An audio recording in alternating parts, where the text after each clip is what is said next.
Bonjour à tous, bienvenue sur France 24. Jour de deuil national en Iran après l'attentat d'hier à Kerman dans le sud du pays. Au moins 95 personnes ont perdu la vie. Une double explosion s'est produite près de la tombe du général Soleimani, dont l'Iran commémorait justement hier la mort 4 ans plus tôt. Téhéran accuse Washington d'être derrière cet attentat, ce que nient les autorités américaines. Les précisions d'Alice Broga.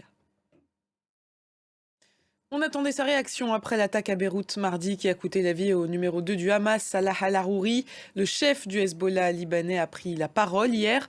Hassan Nasrallah a mis en garde Israël contre une nouvelle escalade. Au sud Liban, les combats continuent. Hier, 4 membres du Hezbollah ont été tués dans une frappe israélienne selon Reuters. Jules Boiteau. On reste au Moyen-Orient, mais on part à Gaza. Après presque 3 mois de guerre, la situation humanitaire est désespérée.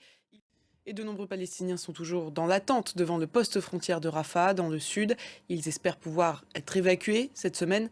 2 ministres israéliens ont appelé un déplacement massif de la population gazaoui hors de la bande de Gaza, ce qu'ont condamné Washington et l'Union européenne. Le récit de Pierre Leduc.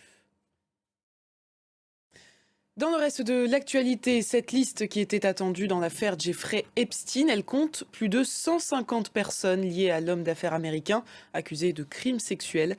Elle a été dévoilée par une juge de New York. On y retrouve les noms de Bill Clinton, Donald Trump ou encore du prince Andrew. Alice Broga. En France, des centaines de personnes ont dû être évacuées dans le Pas-de-Calais en raison des crues. Le département reste en vigilance rouge inondation. 6 autres sont en vigilance orange. Ces inondations ont fait un mort en Loire-Atlantique. Odile Longueval pour France 2. Il n'avait jamais fait aussi froid en Suède, moins 43,6 degrés. C'est la fin de cette édition. Merci de l'avoir suivi. L'information continue sur France 24.